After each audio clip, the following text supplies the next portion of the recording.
দীঘায় জগন্নাথ মন্দিরের পরে এবার যা বানানো হচ্ছে দেখলে শুধু মুগ্ধ হয়ে চেয়ে দেখতে হবে। দরপত্রটিকে কাজ শুরু করেছে হিডকো। চলছে মাটি ফেলার কাজ। খরচ হতে পারে প্রায় 262 কোটি টাকা। বাংলার পর্যটনের ভোল বদল করে দেবে এই উদ্যোগ। দেশ বিদেশের বহু পর্যটক একবার হলেও আসতে চাইবেন এখানে। দীঘায় জগন্নাথ ধামের সাফল্যের পর এবার রাজ্য সরকার কলকাতার সাংস্কৃতিক মানচিত্রে এক নতুন অধ্যায় যোগ করতে চলেছে।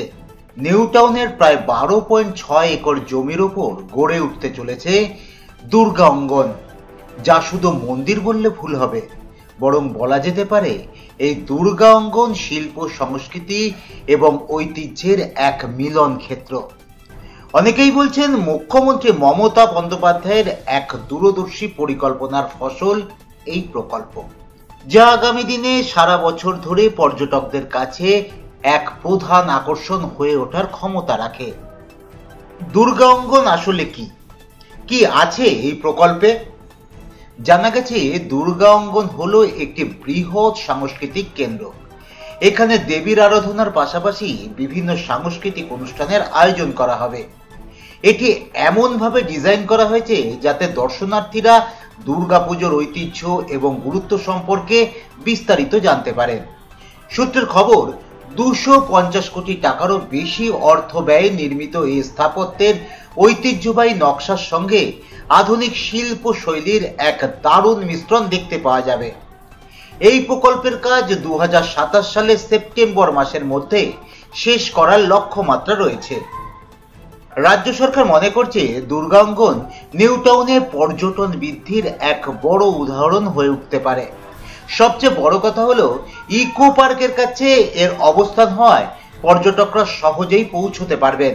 যারা পশ্চিমবঙ্গের সমৃদ্ধ সংস্কৃতি এবং ঐতিহ্য সম্পর্কে জানতে আগ্রহী তাদেরও আকর্ষণ করবে এই দুর্গা অঙ্গন। দুর্গা অঙ্গনের সাংস্কৃতিক কর্মকাণ্ডের ব্যবস্থা থাকায় পর্যটকরা মন্দির পরিদর্শন করার পাশাপাশি এক সমৃদ্ধ সংস্কৃতির অভিজ্ঞতার অংশ হতে পারবেন। মনে করা হচ্ছে আগামী দিনে এই দুর্গা অঙ্গনকে কেন্দ্র করে নিউ টাউনে একটি পূর্ণাঙ্গ পর্যটন কেন্দ্রে পরিণত হবে। হিডকো মনে করছে এই প্রকল্পটি স্থানীয় অর্থনীতিতে নতুন কর্মসংস্থান তৈরি করবে, পাশাপাশি নিউ টাউনকে একটি গুরুত্বপূর্ণ পর্যটন কেন্দ্র হিসাবে প্রতিষ্ঠা করবে। হোটেল, রেস্টুরেন্ট এবং বিভিন্ন পর্যটন সম্পর্কিত ব্যবসার উপর এর ইতিবাচক প্রভাব পড়বে। এছাড়াও দুর্গা অঙ্গন দুর্গাপুজোর ঐতিহ্যকে এক নতুন আঙ্গিকে তুলে ধরবে এবং ভবিষ্যৎ প্রজন্মের জন্য এর গুরুত্ব অপরিসীম। যদিও রাজনৈতিক মহলে এই প্রকল্পটি নিয়ে নানা জল্পনা চলছে, তবুও এটি নিঃসন্দেহে পর্যটন এবং সাংস্কৃতিক উন্নয়নের ক্ষেত্রে এক বড় পদক্ষেপ। দুর্গা অঙ্গন যে ভবিষ্যতে কলকাতার অন্যতম প্রধান আকর্ষণ হয়ে উঠবে এবং দেশ বিদেশের পর্যটকদের কাছে এক নতুন অভিজ্ঞতা নিয়ে আসবে তাতে কোনো সন্দেহ নেই। Bureau report, digital news Bangla.